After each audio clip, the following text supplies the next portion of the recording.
Hello guys, আমি আজকে আপনাদেরকে চিলি সয়াবিন করে দেখাবো। আমি এখানে 100 গ্রাম মতন সয়াবিন নিয়ে নিয়েছি। আমি সয়াবিনগুলোকে উষ্ণ গরম জলে তার ভেতরে নুন দিয়ে আন্দাজ মতো নুন দিয়ে আমি সয়াবিনগুলোকে ভিজিয়ে রেখেছি। দেখুন, আমি আর এর মধ্যে আমি যা যা উপকরণগুলো দেবো, আমি এখানে একটা টমেটো আমি কেটে রেখেছি বড় সাইজের, লাল ক্যাপসিকাম, রেড বেল পেপার। আমার কাছে যেহেতু বেশি ছিল না সেজন্য আমি একটাই দিয়েছি। আর এখানে গ্রিন বেল পেপার দিচ্ছি, আমি সবুজ ক্যাপসিকাম দুটো দিয়েছি আমি এখানে।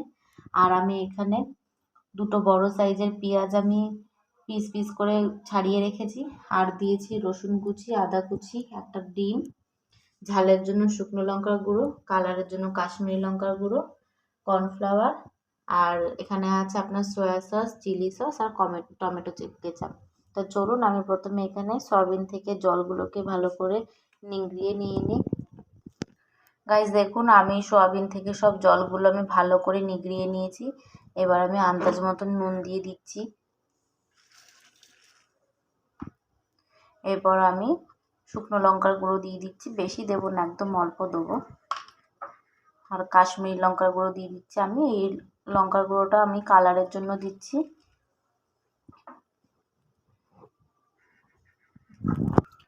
এরপর আমি আদা রসুনের পেস্ট দিয়ে দিচ্ছি।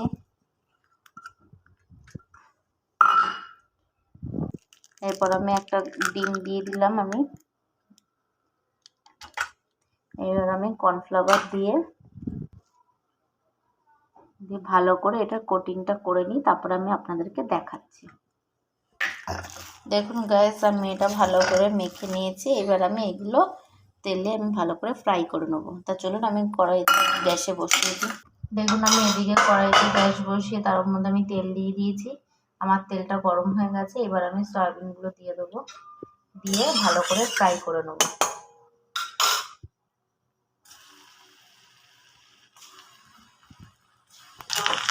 দেখুন, এবার আমি আরেকটু তেল দিয়ে ভালো করে সয়াবিনটাকে ডুবিয়ে ভালো করে আমি ফ্রাই করে নিই, তারপরে আমি আপনাদেরকে দেখাচ্ছি।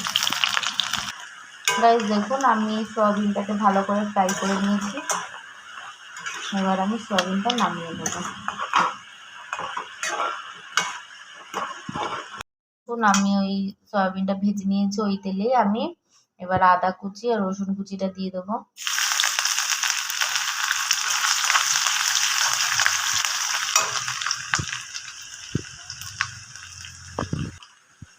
দেখুন, আমি আদা রসুন কুচিটা আমি বেশি কড়া করে ভাজবো না। এবার আমি লঙ্কার গুঁড়ো দিয়ে দিচ্ছি। শুকনো লঙ্কার গুঁড়ো আমি দিয়ে দিলাম 1/2 চামচ মতো, কারণ এইগুলো বেশি ঝাল খায় না। আমি কালারের জন্য 1/2 চামচ মতো কাশ্মীরি লঙ্কার গুঁড়ো দিয়ে দিলাম।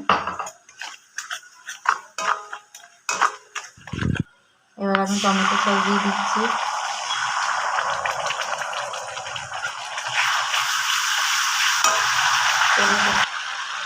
এবার আমি চিলি সস দিয়ে দিচ্ছি।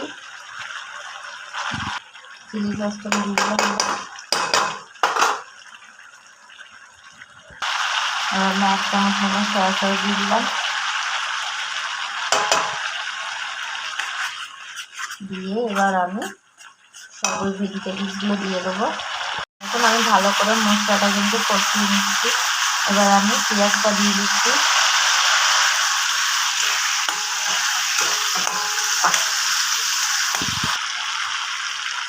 আমি টমেটোগুলো দিয়ে দিলাম।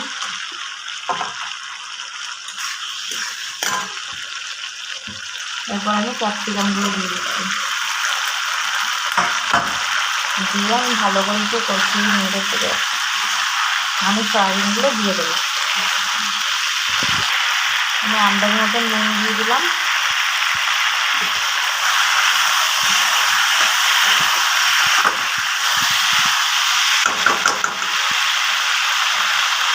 এবার আমি একটুখানি ভালো করে, বেশিক্ষণ আমি ভাজবো না, আমি হালকা ভেজে আমি তারপরে একটু ঢাকা দিয়ে আমি কিছুক্ষণ পর দেখুন, এবার আমি ঢাকনাটা খুলে দিচ্ছি।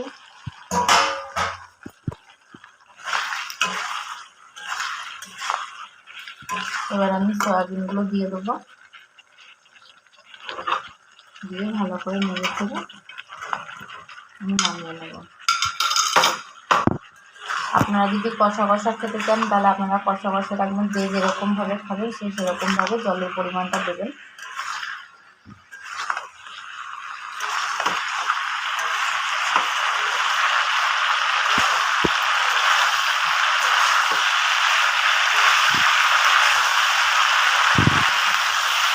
আমি একটুখানি জল ঝোলা ঝোলা খাবো, সেই জন্য আমি জল দিয়ে দিলাম। বেশি জল দেবো না, হালকা গামাখা গামাখা গ্রেভি রাখবো, সেখানে জল দিয়ে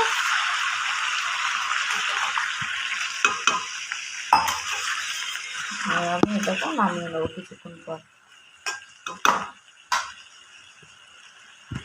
দেখুন গাইজ আমার গ্রেভিটা কিন্তু ফুটে উঠেছে। এবার আমি আরেকটুখানি জলের মধ্যে কর্নফ্লাওয়ার গুলে আমি দিয়ে দেবো, দিয়ে কিছুক্ষণ পর আমি নামিয়ে নেবো।